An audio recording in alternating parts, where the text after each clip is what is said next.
Syndicate, দুর্নীতি, অনিয়ম ও recruiting এজেন্সির গাফেলতিতে মালয়েশিয়া সরকারের বেঁধে দেয়া মে মাসের মধ্যে দেশটিতে যেতে ব্যর্থ হন অন্তত 17,000 বাংলাদেশি। অথচ তাদের প্রত্যেকেই পেয়েছিলেন কলিং ভিসা। দফায় দফায় বিভিন্ন পক্ষের বৈঠক হলেও 2 মাসেও আসেনি কোনো সমাধান। বৃহস্পতিবার মালয়েশিয়ার রাষ্ট্রদূত বিদায়ী সাক্ষাৎ করেন প্রবাসী কল্যাণ প্রতিমন্ত্রীর সঙ্গে। এ সময় আলোচনা হয় ডেডলাইনের মারপ্যাচে আটকে পড়া শ্রমিকদের বিষয়ে। সাক্ষাৎ শেষে প্রতিমন্ত্রী জানান, আগস্টে 2 দেশের জয়েন্ট ওয়ার্কিং কমিটির বৈঠকে মালয়েশিয়ার শ্রমবাজার খোলার বিষয়ে আলোচনা হবে।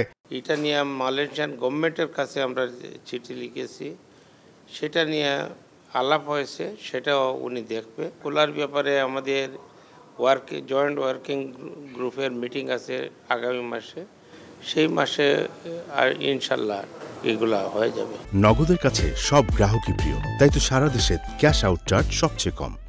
মালয়েশিয়া যেতে না পারা শ্রমিকদের মধ্যে 70% অর্থ ফেরত দেওয়া হয়েছে বলেও জানান প্রতিমন্ত্রী। যে যত দিয়েছে সে তত পাওয়ার পরে সে এগ্রিমেন্টে সাইন করবে যে আমি টাকা পেয়েছি, তারপরে গিয়া ওনারা আমাদের কাছে লিস্ট সাবমিট করবে, এরপরে ওদের সাথে, নতুবা রিক্রুটিং এজেন্টের বিরুদ্ধে আমরা আইনানুগ ব্যবস্থা যেটা বলেছি সেটা নিব।